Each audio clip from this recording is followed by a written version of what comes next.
হযরতে জুনাইদ বুগদাদি রাদিয়াল্লাহু তাআলা আনহু কত দারুণ বলেছেন। সেই কারণে আমি বলছি এই আয়াতগুলোর ব্যাখ্যা মুহসিন কিভাবে হবেন, মুহসিন কারা আমরা জানি, কিন্তু মুহসিন কিভাবে হব, মুহসিনদের মধ্যে শামিল কেমনে হব, এই প্রশ্নের উত্তর আল্লাহর ওলিরা ছাড়া, খানেকা ছাড়া কোন জায়গার মধ্যে দেওয়া হয় না। আল্লাহর ওলিরা ছাড়া এই প্রশ্নের উত্তর কেউ দেন? এমনিতে আমরা বলি না মুত্তাকি মুত্তাকি। এখন প্রশ্ন হচ্ছে আমি জানি মুত্তাকি কাকে বলে, কিন্তু আমি মুত্তাকি কিভাবে হব, মুত্তাকিনদের কাতারে শামিল কিভাবে হব, এই স্পেসিফিক এই প্রশ্নের উত্তর আল্লাহর ওলিদের দরবার ছাড়া আপনি কোথাও পাবেন না। সেই কারণে ইমাম গাজালির মতো ব্যক্তি, যখন ইমাম গাজালির রাজ চলছিল বাগদাদের মধ্যে, পুরা মুসলিম ওয়ার্ল্ডের মধ্যে ইমাম গাজালি ছড়িয়ে গেছে, সেই সময় অত্যন্ত অল্প বয়স ইমাম গাজালি, হঠাৎ করে ইমাম গাজালির এই খুশু এবং খুদুর কারণে নামাজে দাঁড়ান, ইমাম গাজালি অন্ধকার দেখেন, অন্ধকার দেখেন, নামাজের মধ্যে সেই জোক আসে না, সেই খুশু এবং খুদু আসে না। এটা ইমাম গাজালিকে পাগলের মতো করে দেয়। ইমাম গাজালি এদিক ছুটে বেড়ায়, ওদিক ছুটে বেড়ায়। উনি কখনো দর্শন শাস্ত্রের দিকে যায়, কখনো শরীয়তের কিতাবের মধ্যে যান, কোন জায়গার মধ্যে উনি মাসআলার সমাধান খুঁজে পান না। মানে এমন নামাজ, যেই নামাজের মধ্যে আমার কোনো পর্দা থাকবে না, আমি চোখ বন্ধ করলে তাজাল্লিয়াতে খুদাবন্দি আমার নজরে আসবে, আমি যখন রুকুতে যাব রুকুর যৌক থাকবে, সিজদাতে গেলে সিজদার যৌক থাকবে, আমার ভিতরে অন্তর নরম হবে, আমার চোখ দিয়ে পানি বের হবে, তাজাল্লিয়াতে খুদাবন্দির ওই যৌকের মধ্যে আমার নামাজ শেষ হবে। এই আন্দাজ ইমাম গাজালির যখন মিস হচ্ছে, ইমাম গাজালি, লম্বা কথা আমি সংক্ষিপ্তের জন্য বলছি, ইমাম গাজালি বলছেন সকল কিতাব খুলে দেখলাম, কোন কিতাবের মধ্যে আমার প্রশ্নের উত্তর পাই নাই। আমার প্রশ্নের উত্তর পেয়েছি যখন আমি ইমাম তুসির লুমা খুলেছি। আমি লুমার মধ্যে পেলাম যে নামাজ কিভাবে পড়তে হয়, নামাজের মধ্যে যৌক কেমনে আসে, সিজদার মধ্যে যৌক কেমনে আসে, তাজাল্লিয়াতে খুদাবন্দির মধ্যে গুম কিভাবে হয়ে যেতে হয়, নামাজের মধ্যে খুশু এবং খুদু কিভাবে আসে, তাকওয়া পরহেজগারির পানি অন্তরের ওই উঠানকে আলোকিত কিভাবে করে, এই তাবৎ বিষয়গুলা আমি পেয়েছি ওই ইমাম তুসির লুমার মধ্যে পেয়েছি। উলামায়ে কেরাম এর পূর্ববর্তী যুগে বিশির আল হাফির কিতাবের মধ্যে, জুনাইদ বুগদাদির কাছে, বায়েজিদ বিস্তামি রহমতুল্লাহি আলাইহি ওয়া নাফা'না বিউলুমিহিম ফিদ দারাইন আমিন, ওনাদের কিতাবের মধ্যে আমরা এই বিষয়গুলা পেয়েছি। সেই কারণে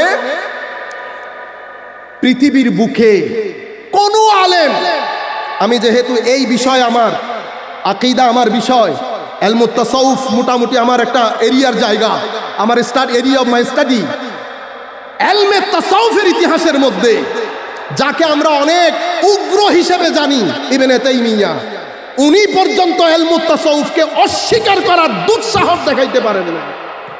বরং হুজুর গৌসুল আজম আব্দুল কাদের জিলানী রাদিয়াল্লাহু তাআলা আনহুর বেলায়েতের হাইটের সামনে মাথা ঝুঁকাই দিতে বাধ্য হয়েছে এবং হুজুর গৌসুল আজমের কারামত বর্ণনা করতে বাধ্য হয়েছে, কাশফের কথাগুলো বলতে বাধ্য হয়েছে ইবনে তাইমিয়া। এই ইবনে তাইমিয়া তাসাউফকে কোরআনের দলিল, কোরআনের আয়াত দিয়ে, 4টা কোরআনের আয়াত দিয়ে তাসাউফকে এস্টাবলিশ করেছে। কেন? কারণ সুফিয়ায়ে কেরাম যারা আল্লাহর ওলি ছিলেন, তারা জাহেরান এবং বাতেনান, প্রকাশ্যে এবং অপ্রকাশ্যে মুহাম্মদুর রাসূলুল্লাহ সাল্লাল্লাহু আলাইহি ওয়াসাল্লামের তালিমাতের সত্যিকার অর্থে ধারক এবং বাহক ছিলেন। জাহের এবং বাতেনে আমার নবী কেমন ছিলেন, কোন ব্যক্তি যদি লিখতে চান ইমাম গাজালিকে দাঁড় করিয়ে দেন, জাহের এবং বাতেন দেখে দেখে আপনি আমার নবীর জাহের বাতেন লিখতে পারবেন। আপনি ইমাম তুসিকে দাঁড় করিয়ে দেন, বায়েজিদ বিস্তামিকে দাঁড় করিয়ে দেন, জুনাইদ আল বুগদাদিকে দাঁড় করিয়ে দেন, হারিস আল মুহাসিবিকে দাঁড় করিয়ে দেন, জুন্নুন মাসরিকে দাঁড় করিয়ে দেন, ইমাম নূরিকে দাঁড় করিয়ে দেন, আপনি ওনাদের লাইফ স্কেচ দেখে ওনাদের উঠা বসা, চাল চলন, কথা বার্তা, জলওয়াত খালুয়াত, দিন রাত সব কিছু আমার নবীর জাহের এবং বাতেনকে রিপ্রেজেন্ট করে। যার কারণে পৃথিবীর ইতিহাসের কোন মানুষ, কোন আলেম তাসাউফের বিরুদ্ধে কখনো কলম ধরতে পারে, আল্লাহর কোন ওলির বিরুদ্ধে কখনো কলম ধরতে পারেন নাই। আপনাদেরকে বলছি, কিছুদিন আগে আমি একটা জায়গায় গিয়েছি, আপনি দেখেন প্রশ্নগুলা কিরকম। আপনি কোরআনে পাক থেকে একটা আয়াত দেখাবেন যে আয়াতের মধ্যে আল্লাহ তাসাউফের কথা বলেছে। এখন এই প্রশ্নগুলা এতগুলা মানুষের সামনে আপনি যখন প্রশ্নগুলা করবেন, স্বাভাবিকভাবে মানুষ একটু ইতস্তত বোধ করে না, মানুষ মানে মোরালি ব্রোকেন হয়ে যায়। তো আমি তাকে বললাম যে আপনি এই একটা আয়াত দুইটা আয়াত না, আমি আপনার সাথে আমার একটা আন্ডারস্ট্যান্ডিং শেয়ার করি, আমি আপনাকে কিছু প্রশ্ন করব। তার আগে তাকে বলেছি যে কখনো মনে করবেন না যে আপনি প্রশ্ন করে মাথার উপরে উঠে গেছেন। আমি ঘাস কেটে আসি নাই। প্রশ্ন করার আগে প্রশ্ন হজম করার মতো শক্তি গায়ে নিয়ে তারপরে প্রশ্ন করবেন। আপনি মনে করছেন আপনি প্রশ্ন করে আকাশে উঠে গেছেন, ঠিক সেরকম না। আমিও মালয়েশিয়া, মিশর, ইংল্যান্ডের মধ্যে ঘাস কাটি নাই। আপনি যেখান থেকে শুরু করেছেন সেই জিনিসগুলো আমার জানা আছে। তার আগে আপনি দেখেন, তার আগে আরেকটা মানুষ জিজ্ঞেস করছে সুন্নতে রাসূল সাল্লাল্লাহু আলাইহি ওয়াসাল্লাম যে ইসলামী শরীয়তের মূল ভিত্তি, এটা আমি মানি না। দেখছেন, মানে আপনি কয়টা ফিতনার সম্মুখীন হবেন। এক ব্যক্তি সুন্নতে রাসূল মানে না, উনি তাসাউফ মানে না। আমি বলছি আরেকজন আর বসে আছেন কেন? আপনিও দাঁড়ান, আপনিও বলেন যে আমি মাযহাব মানি না। হয়ে গেল তো, আমি নাম দিয়ে দিচ্ছি আহলে কোরআন, আহলে হাদিস, আহলে কোরআন, আহলে হাদিস, আর ওইটা মুনকিরে তাসাব্বুফ। আপনি আর বসে আছেন কেন?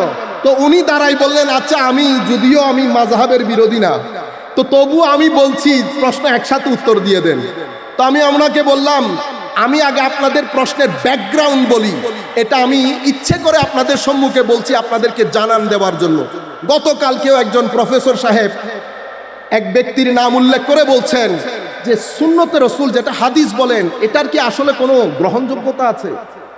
আমি আপনাদেরকে বলছি কি কি প্রশ্নের সম্মুখীন আমরা ডেইলি হচ্ছি এবং সমাজ কোথায় চলে যাচ্ছে। তখন আমি ওনাদেরকে বললাম, কথাগুলো আপনাদেরকে বলছি, আপনারা মুখস্থ করবেন আল্লাহর ওয়াস্তে এবং এই আন্দাজে কথা বলবেন। আমি বলছি, একজন বলছে হাদিস নাই, আরেকজন বলছে মাযহাব নাই, আরেকজন বলছে সুফি নাই, তাসাউফ নাই। আমি বলছি আশ্চর্যের বিষয় হচ্ছে এই প্রত্যেকটা কথার কোনোটা কথা মুসলমান বলে না। এটা কোত্থেকে শুরু হয়েছে জানেন? আমাদের এশিয়া মহাদেশ ইংলিশরা ছেড়ে দেওয়ার সময় তারা একটা স্কলাস্টিক বডি তৈরি করেছে। তাদেরকে আমরা ইংরেজিতে ওরিয়েন্টালিস্ট বলি, আরবিতে মুস্তাশরিকিন বলি, বাংলাতে প্রাচ্যবিদ বলি। তাদের কাজ কি? তাদের জন্য অনেক টাকা খরচ করা হয়, যেটা একটা গবেষণা কেন্দ্র। তাদের কি গবেষণার মূল প্রতিপাদ্য বিষয় কি? গবেষণার মূল বিষয় হচ্ছে মুসলমানদের কৃষ্টি কালচার, মুসলমানরা কিভাবে চিন্তা করে, মুসলমানদের ঈমানের ভিত্তি, মুসলমানদের সাথে মুসলমানদের নবী, মুসলমানদের সাথে মুসলমানদের ওলি, এটা তাদের মধ্যে কি পরিমাণ স্থান দখল করে, তাদের সাথে সম্পর্ক, সবকিছু মিলিয়ে তাদের গবেষণা। এই গবেষণা করতে গিয়ে ওয়েস্টার্ন স্কলাররা এই গবেষণা করতে গিয়ে তন্মধ্যে গুরুত্বপূর্ণ ভূমিকা পালন করেছেন দুইজন। একজনের নাম জন এফ শেখ, একজনের নাম গোল্ডজেহের। তারা কিতাব লিখেছে Mohammedan jurisprudence, origin of Mohammedan jurisprudence, Mohammedan Sunnah, aspect of Islamic civilization, mister Arberry, Nicholson, এরকম অনেক স্কলার। মূল ব্যক্তি দুইজন, একজন জন এফ শেখ আর একজন গোল্ডজেহের। ওনাদের মূল থিসিস, এই যে ব্যক্তিগুলোর নাম বলেছি, কেউ আমার নবীর নবুয়তকেই স্বীকার করে না। তারা কেউ আমার নবীর নবুয়তকে, তো যারা নবীর নবুয়তকেই মানে না, তারা যখন কোনো কনক্লুশন বা রিসার্চ দেবে এটা আমরা গ্রহণযোগ্য হবে। তারা প্রথমে আপনাদের খুব সুনাম করেছে, মুসলমানরা এরকম, মুসলমানরা ওই রকম, অ্যান ইন্ট্রোডাকশন টু মোহামেডান ল। এখন আমি আপনাদেরকে মূল থিসিসগুলা বলছি। বলতে বলতে এক নাম্বার কথা, এই মুসলমানরা যেটাকে ফিকহে ইসলামী বলে, এটা আসলে মুসলমানদের না। মুসলমানরা এটা রোমান এবং বিভিন্ন সংস্কৃতি থেকে নিয়ে কোরআন হাদিসের সাথে লিঙ্ক করে মুসলমানদের আইমায়ে কেরাম পরবর্তীতে এটাকে মুসলমানদের ফিকা বলে চালিয়ে দিয়েছে। আর এই কাজের মধ্যে মাস্টার আর্কিটেক্টের নাম হচ্ছে ইমাম শাফেঈ। মাস্টার আর্কিটেক্টকে ইমাম শাফেঈ। সেই হেতু ফিকহে ইসলামী আসলে মুসলমানদের না, এটা তো মুসলমানরা ইট এক জায়গা থেকে, বালি এক জায়গা থেকে, সিমেন্ট এক জায়গা থেকে, মিস্ত্রি আরেক জায়গা থেকে নিয়ে এটা মুসলমানদের বলে চালিয়ে দিয়েছে। এখান থেকে আপনি বর্তমানে যে মাযহাব অস্বীকারী দেখছেন, তাদের মূল জায়গা এবং তাদের বক্তব্যের ধরন, প্রশ্নের ধরন, আপনি যদি গোল জেহের এবং এই জোসেফ শেখের 2-3টা বই পড়েন, আপনি তারা প্রশ্ন করার আগে বুঝতে পারবেন এই প্রশ্নটা কি হবে। বুঝতে পেরেছেন? মূল জায়গা। আচ্ছা, এটা ফিকহ ইসলামী নিয়ে। তাসাউফ ইসলামের মধ্যে যেটাকে সুফিবাদ বলা হয়, আসলে এটা মুসলমানদের না, এটা হিন্দু, খ্রিস্টান, বিভিন্ন জায়গা থেকে নিয়ে মুসলমানরা নিজেদের বলে চালিয়ে দিয়েছে। আপনি বুঝতে পেরেছেন? এটা তাসাউফের না, তাসাউফের ব্যাপারে। এর পরবর্তীতে হাদিসের ব্যাপারে দেখেন, একদল অস্বীকার করছে মাযহাব। এখন হাদিস কেমনে অস্বীকার করবে? তো মুসলমানরা যেটাকে সুন্নাহ বলে সেটা সেই অর্থে আমাদের নবী ব্যবহার করেন নাই। দেখছেন নি কি একেবারে আমাদের নবী, ওহিকেই মানে না, আবার বলে আমাদের নবী, শুধু মানুষদেরকে খাওয়ানোর জন্য। এই সুন্নাহ শব্দটি ব্যবহার হতো কৃষ্টি কালচারের জন্য, সংস্কৃতির জন্য।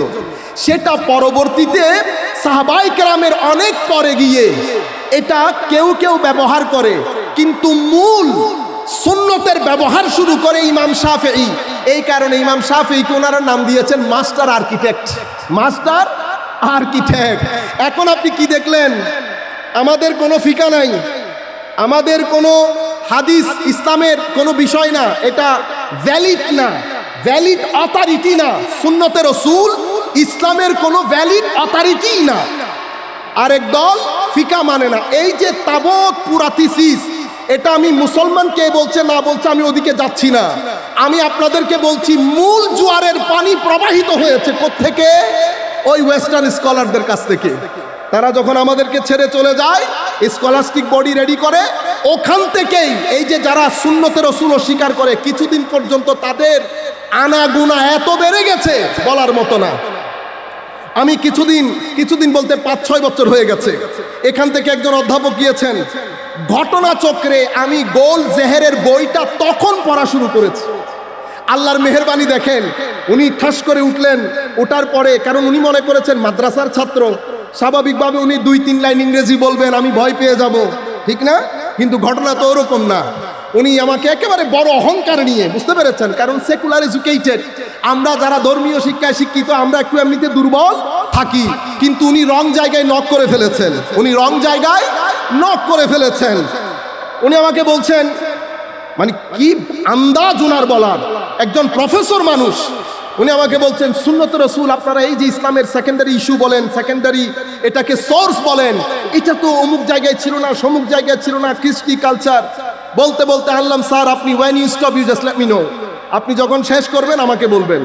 উনি শেষ করার পরে বলছি, স্যার আপনি আপনার কথাগুলা একটা কথাও আপনি আপনার পকেট থেকে বলেন নাই। আপনি অমুকের বই, অমুক নাম, অমুক পৃষ্ঠা থেকে আপনি কথাগুলা বলেছেন। আপনি এগুলা বাদ দিয়ে একটা কথা নিজের পকেট থেকে বলেন। আপনি নিজে গবেষণা করেছেন যেহেতু নিজে পকেট থেকে বলেন। এই কথা বলার পরে একেবারে নার্ভাস হয়ে গেছে, একেবারে নার্ভাস হয়ে গেছে। উনি আর কথা চলতেছেই না। আমি বলছি, স্যার যে আন্দাজে আপনি প্রশ্ন করেছেন, এই প্রশ্নটা যায়, প্রশ্ন কি এরকম করে? কারণ সমাজের মধ্যে বর্তমান যুগে ছেলেদের মেন্টালিটির মধ্যে এটা ঢুকিয়ে দেওয়া হয়েছে। আলেম ওলামা সাধারণ মানুষ কিছু জানে না এগুলো, আপনারা বুঝতে পেরেছেন? আমি মূল থিসিস এই জায়গা থেকে এসেছে। এবং ছেলেটা যখন আমাকে জিজ্ঞেস করছে যে তাসাউফের কোনো কিছু কোরআনে পাকের মধ্যে নেই, আজীব বিষয় না? আমি বললাম তাসাউফের কোনো কিছু কোরআনে পাকের মধ্যে না, সেটা রাখছি। আমি আপনাকে কিছু প্রশ্ন করব, সেই প্রশ্নের উত্তর আপনি দেবেন। আপনার উত্তরের মধ্যে আমার উত্তর আছে। কিরকম? আল্লাহ কদ আফলাহাল মুমিনুন আল্লাযীনা হুম ফি সালাতিহিম খাশিউন। কোরআনের আয়াত, জি কোরআনের আয়াত। আপনি আমাকে বলেন খাশিউন কাকে বলে? খাশিউন কাকে বলে? যাদের নামাজের মধ্যে খুশু খুদু আছে তারাই সফল কাম। এখন আপনি আমাকে উত্তর দেবেন খুশু এবং খুদু কাকে বলে, খুশু এবং খুদু কিভাবে অর্জিত হয়, খুশু এবং খুদুর শিক্ষা আপনাকে কে দেবে? আমার সিম্পল প্রশ্ন। কদ আফলাহাল মুমিনুন, মুসলমানদের সফলকামীদের কথা বলা হচ্ছে। কারা? আল্লাযীনা হুম ফি সালাতিহিম খাশিউন, যারা নামাজের মধ্যে অনেক বেশি খুশু এবং খুদুকে লালন করে এবং ধারণ করে। এখন আপনি আমাকে বলবেন খুশু এবং খুদু কি জিনিস? খুশু এবং খুদু অর্জিত হয় কিভাবে? খুশু এবং খুদু কারা শিক্ষা দেয়? আমাদের এখানে আমাদের আলেম সমাজের মধ্যে কেউ ইলমে ফিকহকে ডিল করে। আপনি যদি কোনো ফকির কাছে যান, উনি আপনাকে বলবেন নামাজের ফরজ, নামাজের ওয়াজিব, রুকু কেমনে করবেন, সিজদা কেমনে করবেন। আপনি এই যাবত শিক্ষা দিলেন, ফকির কাজ কিন্তু শেষ। ফকির এর চেয়ে বেশি কি করেন না, হত্যাজাউজ করেন না। এরপরে কারি সাহেবের কাছে গেলে কারি সাহেব বলবে কেরাত শুদ্ধ করতে। আপনি কোন জায়গায় থামবেন, কোন জায়গায় লম্বা করবেন, কোন জায়গায় গুন্না করবেন, কোন জায়গায় এদগাম করবেন, এই জিনিসগুলা কারি শিক্ষা দেয়।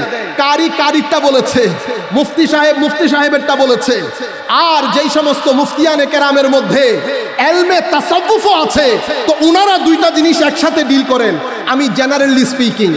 এরপরে আপনি মুহাদ্দিস সাহেবের কাছে গেলেন, মুহাদ্দিস সাহেব হয় হাদিস রিওয়ায়াত করবে অথবা হাদিসের উপর হুকুম দিবে কোনটা হাসান, কোনটা সহিহ লিজাতিহি লিগাইরিহি ইলা আখিরিলা। এর পরবর্তীতে আপনি মুফাসসির সাহেবের কাছে যাবেন, মুফাসসির সাহেব আপনাকে বলবে আমি আয়াতের তাফসীর, আয়াতের শানে নুজুল, মানি মুরাদ এগুলো আপনাকে বলতে পারবো।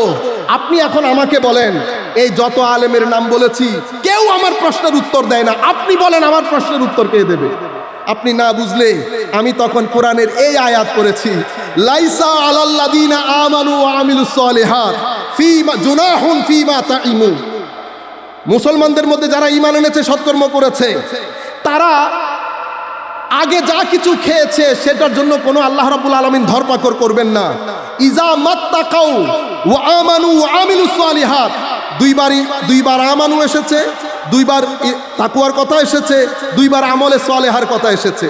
সুম্মাত তাকাও, আবার বলছে আবার তাকওয়া, ওয়া আমানু ওয়া আমিলুস সালিহাত সুম্মাত তাকাও ওয়া আহসানু। কয় হাজার বার দেখে ঈমান এনেছে, আমল করেছে, অতঃপর ঈমান এনেছে, তাকওয়া পরহেজগারি ইখতিয়ার করেছে, অতঃপর ঈমান এনেছে, ইহসান করেছে।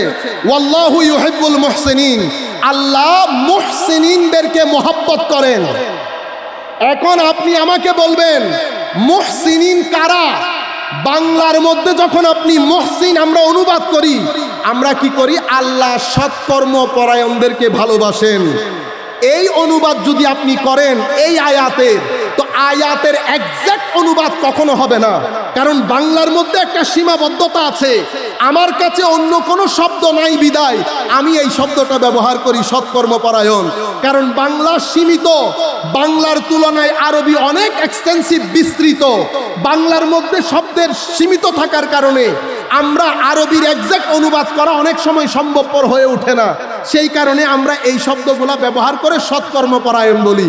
কিন্তু মুহসিনিনের যদি আপনি মূল ব্যাখ্যার মধ্যে যান, ও মুহসিনিনের অর্থ অবশ্যই আল্লাহর ওলি।